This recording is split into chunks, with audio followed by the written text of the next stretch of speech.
Salam, hər vaxtınız xeyir olsun. İnşallah bu videomuzda feilin qrammatik məna növlərindən danışacağam. Feilin qrammatik məna növləri nədir? Deməli, subyektin obyektə olan münasibətindən feilin qrammatik məna növləri yaranır. Subyekt işi görəndir, obyekt isə üzərində iş görüləndir. Yəni, işin kim tərəfindən görüldüyünün məlum olması və ya işin kim tərəfindən görüldüyünün məlum olmaması, işin, yəni subyekt işi öz üzərində görməsi, prosesin öz üzərində getməsi və ya qarşı-qarşıya birgə görülməsinə görə feilin qrammatik məna növləri yaranır. Və gördüyümüz kimi, deməli, feilin qrammatik məna növləri məlum, məhsul, şəxssiz, qayıdış, izbar, qarşılıq və birgəlik. Bunların əsas özəlliyi şəkilçinin və məzmunun olmasıdır. Məlum növ istisnadır ki, şəkilçisi yoxdur, məlum növün şəkilçisi olmayacaq və digər növlərdən bir fərqi bu olacaq. Digər növlərin isə şəkilçiləri leksik şəkilçilərdir və feildən feil düzəldirlər. Deməli, məlum növ adlardan yarana bildiyi üçün ikinci bir fərqidir digər növlərdən. Biz bilirik ki, düzəltmə feillər iki cür, yəni iki üsulla, iki yolla yaranır.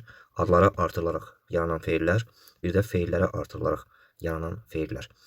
Yəni, leksik şəkilçilər həm adlardan, həm də feillərdən feil yaradırlar və feilin qrammatik məna növlərinin şəkilçiləri feildən feil düzəldən leksik şəkilçilərdir. Bu səbəbdən, yəni adlardan yaranan feil olarsa, bu məlum növdə olacaq. Və məlum növün üçüncü bir fərqi olacaq ki, məlum növ quruluşca hər üçündə sadə düzəltmə mürəkkəb olur. Amma digər növlər isə, yəni şəkilçisiz o növlər yaranmadığı üçün, deməli, sadə ola bilmirlər. Quruluşca düzəltmə və ya mürəkkəb olacaqlar. Deməli, məlum növün digər növlərdən 3 fərqli məqamı var. 1. Şəkilçisinin olmaması, 2. Adlardan yaranması, yəni feillərdən yarana bilər, yəni bunu yanlış anlamayaq, məlum növ. Sadəcə olaraq, yəni adlardan da yarananlar məlum növdədir. Yəni digər növlərdə ola bilməyəcək. Və üçüncü bir fərqi isə quruluşca sadə ola bilməsidir. Deməli, dilimizdəki bütün feillər, sadə feillər, hamısı məlum növdə olacaq. Və daha önəm verəcəyimiz bir məsələ burada 1. Məzmun, 2. Şəkilçi. Bu ikisi hökmən olmalıdır ki, mən bunu sözə, hansısa bir sözə məhsulmu, şəxsin, qayıdışmı deyə bilim. Yəni, məzmun və şəkilçi çox önəmlidir. Şəkilçi var, məzmun yoxdursa və ya məzmun var, şəkilçi yoxdursa, o zaman mən həmin sözə məlum növ deyəcəm. Yəni, həmin söz məlum növdə olacaq. Mütləqdir ki, ikisi də olsun, məzmun və şəkil. Məzmun, yəni işin kim tərəfindən görüldüyü məlum deyil, işin prosesin öz üzərində getməsi, qarşı-qarşıya olması, yəni məzmun budur. Məna da deyə bilərik, yəni məzmun və ya məna. Deməli, burada baxırıq ki, biz məhsul növ, şəxssiz növ, qayıdış növ. Üçünün də şəkilçisi eynidir. Məhsul növdə də işin kim tərəfindən görüldüyü məlum deyil, şəxssiz növdə də işin kim tərəfindən görüldüyü məlum deyil. Yaxşı, biz bunları ondan necə seçə bilərik? Məzmun da eynidir, şəkilçi də eynidir. Bəzən düzdür, kitablarda yazılır, məsələn, təsirlidən yaranıb təsirsiz olması və ya təsirsizdən yaranıb təsirsiz olaraq qalması. Bu bizi müəyyən qədər çaşdıra bilər. Ən gözəl üsulu budur ki, məsəl üçün nümunə yazıram, məktub yazıldı, yazıldı. İkinci bir nümunə yazıram, filmə baxıldı, filmə baxıldı. Bura diqqət etsək, hər ikisində də şəkilçini görürəm və hər ikisində də işin kim tərəfindən görüldüyü məlum deyil. Məzmun da var, şəkilçi də var. Amma biri məhsul, biri şəxssizdir. Deməli, məhsul növdə yadda saxlayırıq ki, məhsul növ işlənən, yəni feil işlənən cümlədə mübtəda olur. Yəni, obyekt mübtədadır. Yazıldı, nə etdi, yazıldı. Nə yazıldı, məktub. Mübtəda olduğu üçün, deməli, yazıldı, məhsul növdədir. Baxıldı, nə etdi, baxıldı, nəyə? Filmə. Burada tamamlıqdır artıq, mübtəda olmadığı üçün, burada şəkilçi də var, məzmun da var, buna mən şəxssiz növ deyəcəm. Yəni, məhsul növlə şəxssiz növün əsas fərqləndirilməsi mübtədaya görə olacaq. Yəni, buna diqqət edəcəyik. Mübtəda varsa məhsuldur, yoxdursa şəxssizdir. Bu ikisini fərqləndirmək üçün mən mübtədaya diqqət edəcəm. Keçək qayıdış növə. Qayıdış növün şəkilçisi məhsul növlə, şəxssiz növlə eynidir. Qayıdış növdə məzmun fərqli olacaq. Məsəl üçün yazıram ki, bura gül, üzr istəyirəm, gül açıldı. Gül açıldı. Burada gül təbii ki, kim tərəfindənsə açılmır. Yəni, proses özü üzərində gedir, özü üzərində iş görür. Bu səbəbdən də gül açıldı. Burada şəkilçisini də görürəm, qayıdış növdədir. Eyni feil, məhsul növdə ola bilər. Məsəl üçün, qapı açıldı. Burada isə işin kim tərəfindən görüldüyü məlum olmadığı üçün, yəni məzmun məhsul növündür. Və diqqət etsək, qapı nə mübtədadır, ona görə məhsul növ, şəxssiz növ demədim. Deməli, feillər, bu kimi feillərimiz çoxdur. Məsələn, zibil atıldı, məhsul növ, əskər irəli atıldı, qayıdış növ. Sonra büründü sözü var, bəzənmək sözü var. Yəni, bunlar həm qayıdış olur, həm də məhsul olur. Bunu biz məzmunundan biləcəyik, məzmununa diqqət etmək lazımdır. Və bəzi sözlər də olacaq ki, həmin sözə 4 cür yazan ıl artıranda məhsul olur. ın artıranda isə qayıdış olur. Məsəl üçün, uşaq döyüldü. Bax, döymək feili, döyüldü. Burada olur məhsul növ. Ürək döyündü. Bax, döymək feilidir yenə. Ün şəkilçisi artırdım. Oldu qayıdış növ. Bəli. Sualın şərtində belə ola bilər ki, məsəl üçün, hansı sözə ıl artıranda, yəni 4 cür məhsul ola bilir, ın artıranda qayıdış ola bilir. Yəni, bax, bu cür nümunələrlə diqqət etmək lazımdır. Deməli, burada nəyi qeyd etmək istəyirdim mən sizə? Sözlər, yəni sual belə də düşə bilər ki, hansı sözlər həm qayıdış, həm də məhsul növdə işlənə bilər. Həm məhsul, həm də qayıdış kimi düşünə bilərik. Həmin o açıldıdır, büründüdür, bəzəndidir, atıldıdır. Həmin bu sözlər, yəni cümlədə işlənmədiyində mən onu həm məhsul növ kimi başa düşə bilərəm, həm də qayıdış növ kimi başa düşə bilərəm. İcbar növ. İcbar növün şəkilçisi 4 cür yazılan dırdır, bir də tır şəkilçisidir. Deməli, icbar növə keçməmişdən əvvəl bir dənə bunu qeyd edim ki, deməli, məsələn, hava qaraldı cümləsində hava qaraldı. Bax, burada, yəni mən məzmun olaraq qayıdışı görürəm. Yəni, hava təbii ki, proses özlərində gedir. Amma burada şəkilçi olmadığı üçün, yəni qara sözündən qaral düzəlir deyə bilərsiniz. Amma qaralmaq feili qara sifətindən düzəlir. Yəni, adlardan düzəlib.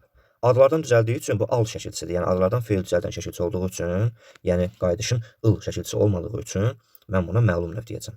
Bax, burada məzmun var, amma şəkilçi yoxdur. Məzmun var, şəkilçi yoxdur.